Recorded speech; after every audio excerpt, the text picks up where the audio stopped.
Ares, exceeding in strength, chariot rider, golden-helmed, doughty in heart, shield-bearer, savior of cities, harnessed in bronze, strong of arm, unwearying, mighty with the spear, O defender of Olympus, father of warlike Nike, ally of Themis, stern governor of the rebellious, leader of the righteous men, sceptered king of manliness, who whirl your fiery sphere among the planets in their sevenfold course through the ether, wherein your blazing steeds ever bear you above the third firmament of heaven. Hear me, helper of men, giver of dauntless youth, shed down a kindly ray from above upon my life and strength of war, that I may be able to drive away bitter cowardice from my head, and crush down the deceitful impulses of my soul. Restrain also the keen fury of my heart, which provokes me to tread the ways of blood-curdling strife.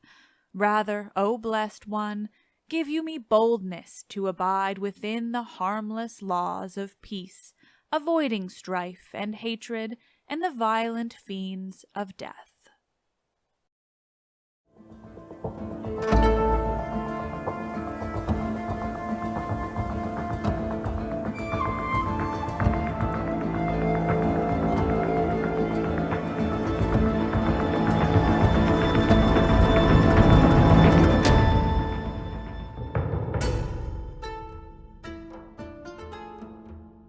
Oh, hello there. This is Let's Talk About Myths, baby. And I am that host who loves mythology and experiences a particular thrill when she gets to look at just one god in particular, finding whatever stories I want to tell. And now I'm rambling. My name is Liv. That quote I read at the top was the Homeric hymn to Ares. Because today I am here with an episode dedicated to the god of war, the god of bloodlust, Ares. Just like last week's episode on the Allodae, this idea came out of a recent Patreon episode that I did. On my Patreon, I release mostly monthly episodes where I ask my patrons and what theme they want, and then ask them to ask whatever questions they have about the theme. Sometimes it's gods like Ares or Poseidon, Hestia or Hera, or sometimes it's broader ideas like Homeric epic and oral storytelling. Either way, I answer all my patron questions, and we all end up learning something along the way. It's super fun and casual, and I get to just ramble on about gods and ideas. And, well, last month was Ares, and it was super interesting, both hearing the questions that listeners had on this particular god and researching him in general. In fact, it was so fun and interesting that I decided that this god of war deserves his own episode on the regular show. And that's how we got here. But if you're interested in listening to all these bonus episodes on my Patreon and asking questions in upcoming episodes, consider becoming a patron. The base level is just $5 a month, and you get access to lots and lots of past episodes on so many different topics, including the Drunk Myth series that I do sometimes with Ancient History Fangirl, and the crossover series that I do with the Partial Historians, examining Greek versus Roman mythology. There's lots. You'll love it. There's a link in this episode's description. And if you don't want to join my Patreon, no hard feelings. You listening to the podcast is all the contribution that I ask for. So thank you for being here. You're doing great.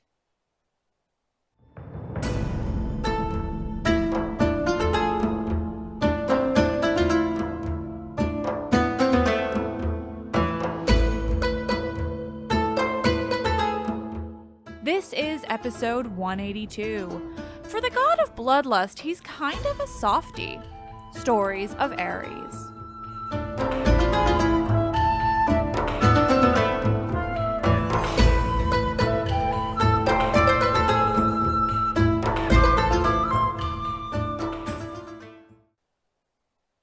Is this episode's title deceiving? I mean, kind of not. I just liked it. We'll get there.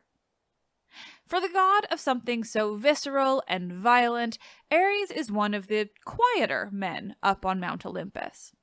while his brother Apollo was out attempting to assault women so badly that they had to transform themselves into trees, or falling in love with men and having them die in tragic and deeply avoidable circumstances, Ares was probably just hanging out in bed with Aphrodite, having a nice time, until Hephaestus comes home. Or when Ares' father, Zeus, is out terrorizing literally every human or nymph with his sexual needs, Ares is punishing a man for assaulting his daughter. Ares gets a bad rap. That's the nature of war.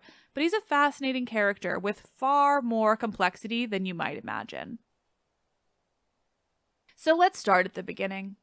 When Zeus and Hera had first got together, after Zeus had had a couple of relationships with other goddesses, resulting in children like Athena and others, they immediately began to procreate.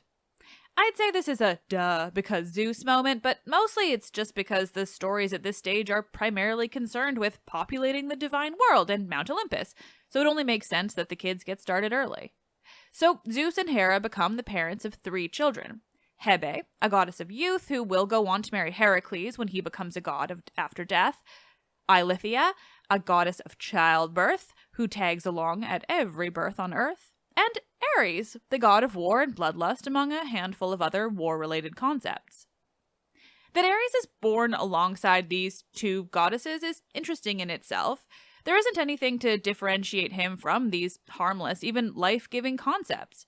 While popular culture might have you believe otherwise, there really isn't anything in Ares' character that makes him inherently evil or bad or even problematic generally.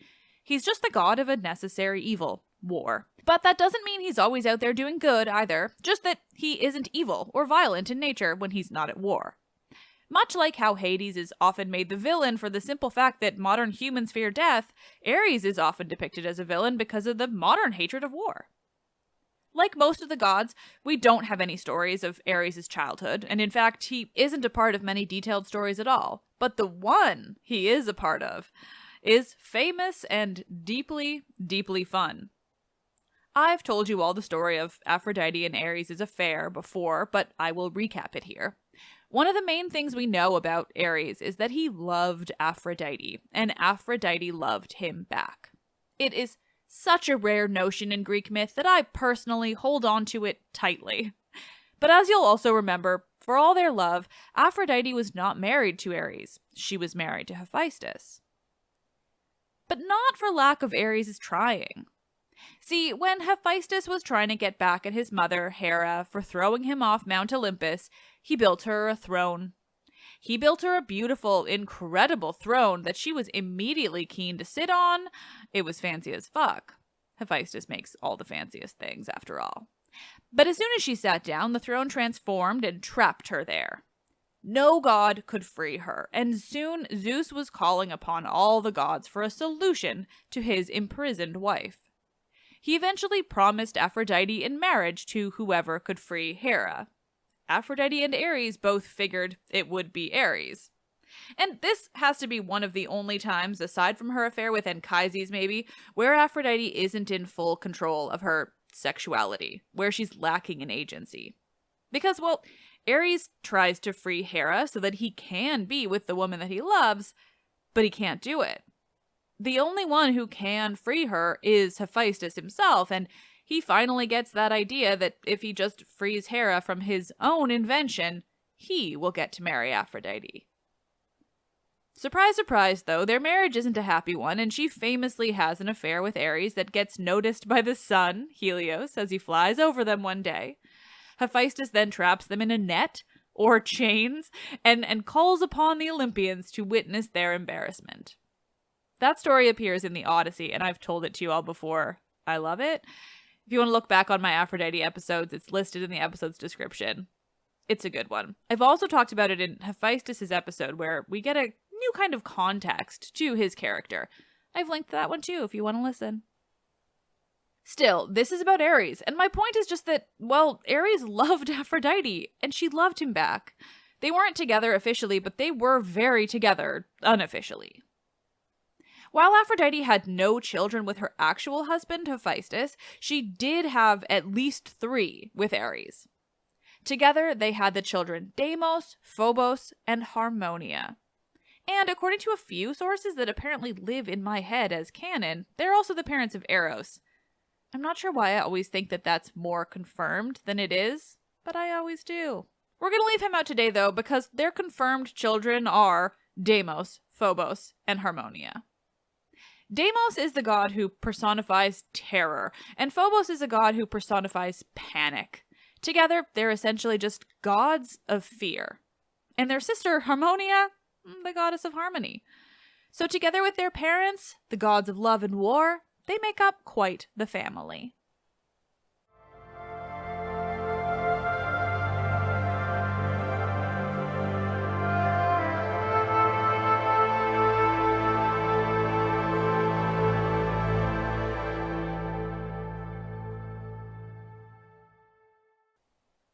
Like most of the gods, Ares also has quite the enormous list of mortal offspring, children of gods just hanging out on Earth. But, like a lot of Zeus's children too, these instances are less about the stories themselves and more about ascribing divine origins to important people, both mythologically and historically, in various regions. It's more historical than it is mythological generally, a way of people understanding their own origins in the gods based on their region. And frankly, I find that even more interesting these days, like just this reality of myth, the way real people used it in their everyday lives. So Ares had a daughter with a woman named Agraulos, who was herself the daughter of Kekrops, one of Athens' mythological first kings. This would be the Athenians' means of connecting themselves with Ares, and we'll get back to the story of their daughter. Her name was Alcippe. He was the father of the mortal king Nissos of Megara. I told that story in the origins of King Minos of Crete and Nissos' daughter, Scylla. Once again, this is Megara's way of connecting themselves with the god. He was the father of Oenomaus of Pisa, whose mother was Harpina, the daughter of a river god. Oenomaus is famous for being the father of Hippodamia, the woman Pelops competed to marry, nearly being sabotaged by that father, who had perhaps a too close relationship with his daughter. That story would result in the second curse on the family, since Pelops' father is the famously cursed Tantalus. Ares was the father of the Diomedes of Heracles' labors, the man who kept man-eating horses in his kingdom in Thrace. Ares is regularly referred to as the Thracian god. He loved that region, which was known for its warlike nature. Hence, the stories of Ares' connection and kings like Diomedes. Now, how much of that is a Greek dislike of the Thracian people or a judgment on them, and how much comes from the actual Thracian people, is nearly impossible to say. We know very little from Thrace as an actual place, and so much of it from the Greeks and Romans and their interactions with the Thracians. In the Argonautica, the Hellenistic poem telling the story of Jason and the Argonauts, Ares is mentioned as being the father of all the Amazons. In this telling, he was with a nymph named Harmonia, who is not the Harmonia who is also his daughter with Aphrodite. It's just a creepy coincidence. He was with this nymph Harmonia who, quote, bore him girls who fell in love with fighting. Again, like these other stories of his children, this is a means of explaining the nature of the Amazons. Myths of those warlike women had existed for hundreds of years before Apollonius wrote his Argonautica, and so he seemingly popped in this new detail that accounts for their warlike nature. Duh, he basically says, they're the daughters of Ares. How else could these women be so into war and battle? And as for the women that Ares was with themselves, well, we know very little. But what we don't hear in any of the ancient Greek sources that I have found is that Ares was outright violent with any of them, or even of any stories where the question of consent is debatable. We either know absolutely nothing about their encounter except that it happened, as is the case with these children who are explicitly meant to just connect the god to these various regions. Or, in the case of Aphrodite, his most famous affair, we know that it was very, very consensual. I find this really telling, again, about this character who has these really negative and violent associations, but doesn't appear to behave that way outside of the battlefield. He is only violent when the time comes. Compare that to Zeus, or worse, Poseidon, and you have very different gods. Zeus is always wielding his power. That's where his more troubling tendencies come from, this need to exert his control. Whereas Poseidon, I don't know, is he just symbolic of the violence of the sea? Like, that's the only reason I can think of for why he and his sons are so explicitly associated with violating women violently. Meanwhile, we have Ares, literally a god devoted to blood and gore and violence, and I have found no instances where he assaults a woman, beyond one or two questionable references where the consent is up for debate, but they're from really late sources writing in the Roman period, and even they are far, far less explicit than many of Zeus and Poseidon's encounters with women. Similarly to these interesting details, or rather lack of details, when it comes to the women he was with, the depiction of Ares varies in really interesting ways. When he is in his role as god of war, either during a battle or some other moment where he's being distinctly connected with this act, he's depicted as, well, pretty terrifying. In war, he rides across the battlefield in his chariot with the goddess of strife, Eris, and his twin sons, Phobos and Deimos, at his side. They scream for blood and war, bringing all the horrors of war. All of its blood, death, tragedy. They are, in essence, where all the worst aspects of war come from. But when he is depicted outside of the battlefield, he's just kind of a guy, hanging out, doing his thing, causing little to no trouble. When it comes to war, though, he serves as a kind of counter to the goddess of war, Athena.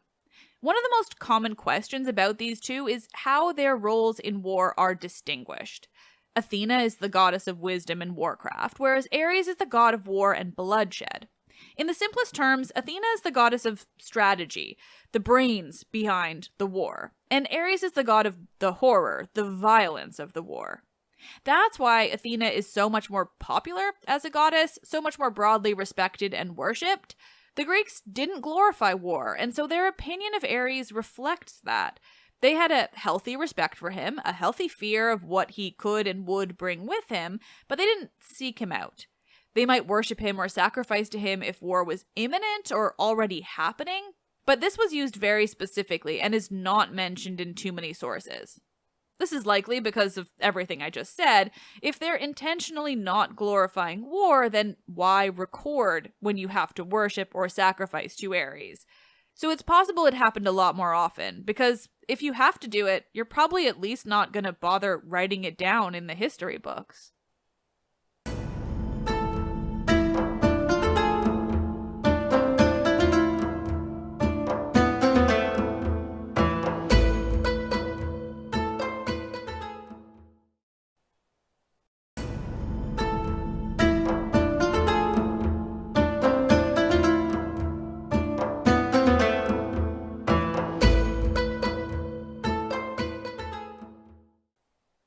Would I even be me if I didn't use an episode on Ares to mention my favorite couple in myth, Cadmus and Harmonia? No, absolutely not. That is absurd. So as I mentioned earlier, one of Ares' children with Aphrodite is this goddess of harmony, Harmonia. She's the daughter of theirs that isn't about panic and terror, rather, she's the opposite. Together with her brothers, she's a fascinating examination of how the Greeks understood this combination of love and war. There are two sides to everything, and love and war are no exception. Aphrodite can be angered, can be violent, and Ares can be calm, even kind. So their children are the same. Even if they don't necessarily get the same complexities in their own individual characters, they just get to personify the alternates. But Harmonia is particularly interesting because where Phobos and Deimos are just these personifications, literally just the idea itself in a human-esque form, all they do is accompany Ares into war, but otherwise have no stories of their own. Meanwhile, Harmonia had a long and complex story that I told on the show just a few months ago, because I fucking love it. But what I didn't get too deep into then was her and her husband Cadmus's relationship with Ares. When Cadmus first arrived in Boeotia, in this region where he's going to go on to found the famous city of Thebes, there was a dragon in his way. The Ismenian dragon, named for the spring that it guarded, was the child of Ares. One of his two dragon children, actually, along with the Colchian dragon of the Argonautica. At the instruction of Athena, Cadmus killed the dragon so that he could found the city there, and he planted the dragon's teeth, and from those teeth sprung men. This same thing happened with Jason and the Argonauts, but it had different results. These men prove much more important in Cadmus's story. The men sprung from the earth are called the Spartoi, sown men. According to some versions of the story, though, Ares was angry with Cadmus for his killing of the dragon. And I mean, who blames him? You have a cool dragon as a kid and your daughter's new husband comes in and kills him? Rude, honestly. So according to some takes, Cadmus is then required to serve Ares for a year. The details, though, are totally unclear and don't appear in too many sources. It isn't even always the case that Ares is even mad at Cadmus. In fact, at the end of their lives, it's Ares who transforms Cadmus and Harmonia into snakes so that they may live their lives in peace. Or in later sources, they're also brought to the lands of the blessed, where they can live for eternity as, well, blessed. This is one of the few, perhaps the only surviving story from Greek myth where this type of transformation is explicitly a gift to the couple, not a punishment. Their family has become cursed as all fuck, possibly due to a necklace gifted by Hephaestus in his anger at Harmonia, who's the daughter of his wife and Ares. Whew. And Ares knows that Harmonia and Cadmus don't deserve their family's fate, this curse. She is the daughter of gods, the only daughter of such powerful gods to live as a mortal, to marry a mortal. So, in the end, Ares saves them, his daughter and her husband, turns them into snakes, where they live happily, these just content little serpent lives.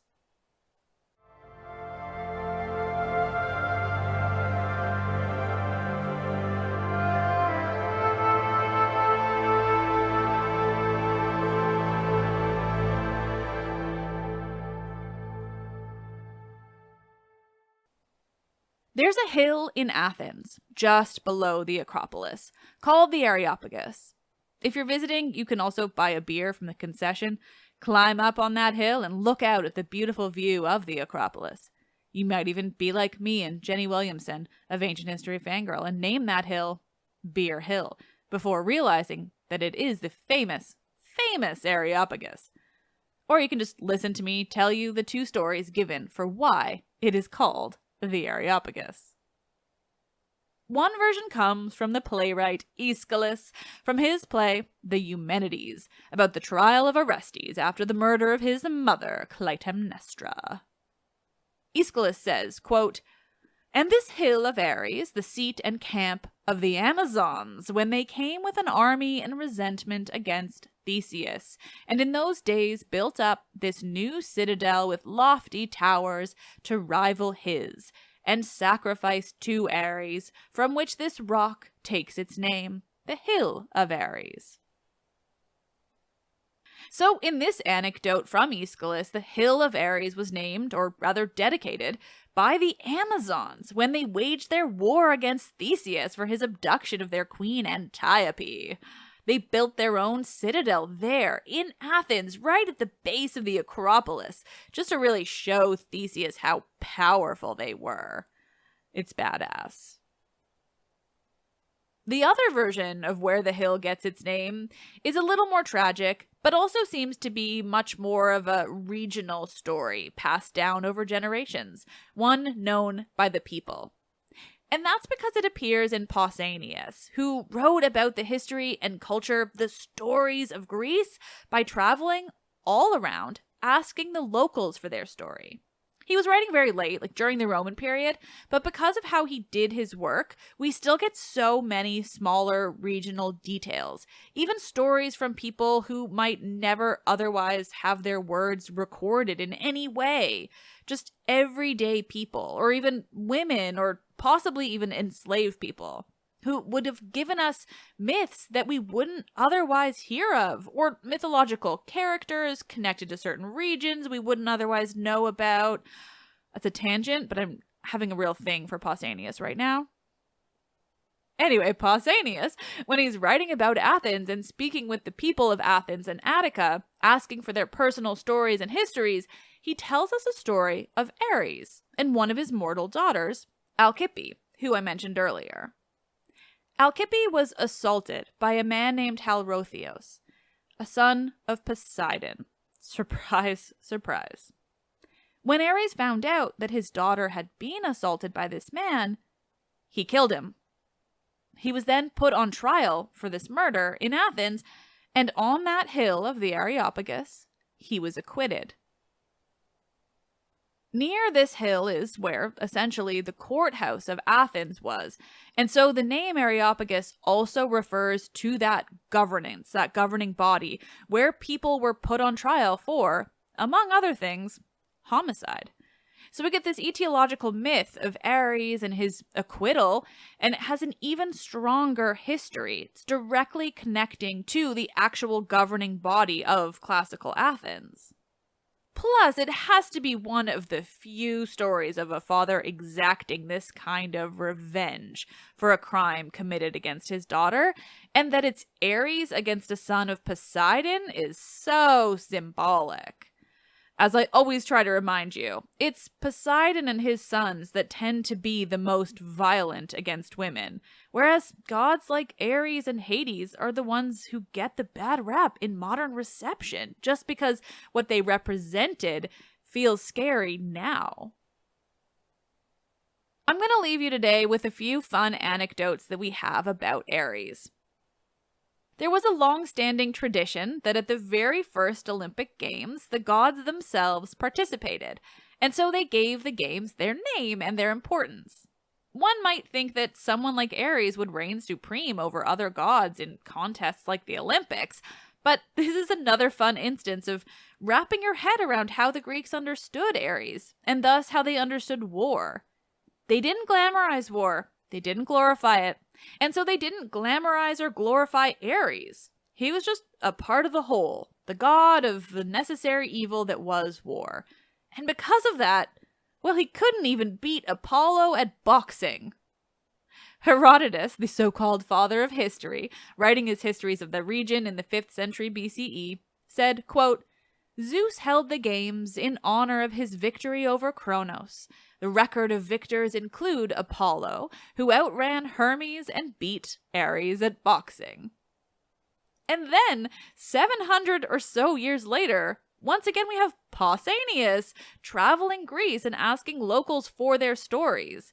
He was very straightforward in his writing on this subject, too. Quote, Some say that Zeus wrestled here at Olympia with Kronos himself for the throne, while others say he held the games in honor of his victory over Kronos. The record of victors includes Apollo, who outran Hermes and beat Ares at boxing. I love this. So, Pausanias traveled to Olympia 700 years after Herodotus was writing, and he was told the same story. And even, it seems, using the same words to describe it, though of course that could be based on the translations. Still, you get a real sense of how Olympia held their story close. And who can blame them? It's Olympia. But you also get this idea that, like, even Ares, isn't good at everything. And if it's not war-related, maybe he's just mediocre.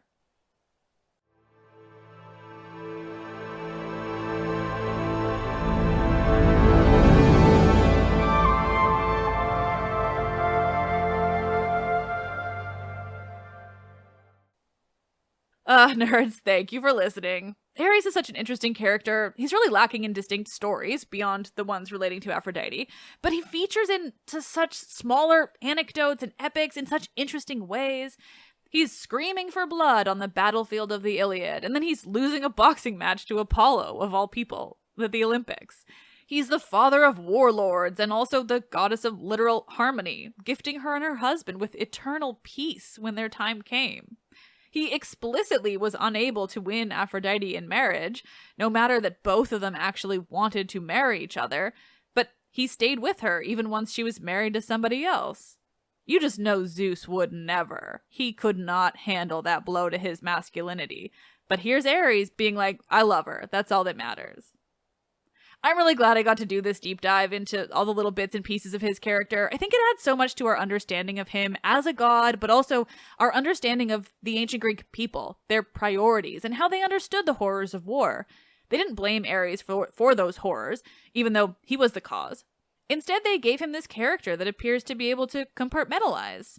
He's a good man when he needs to be, and he's a vicious warrior when he needs to be. He's complex and interesting, and frankly, I find him much more compelling than almost all of the other gods. I think it's safe to say that only Dionysus outweighs Ares in my books. And I mean, no one can compete with wine. All to say, big thanks to my Patreon patrons for inspiring this episode with your amazing questions about Ares. And again, if you're interested in more bonus episodes, particularly episodes where you get to ask any and all of your burning mythology questions, consider becoming a patron.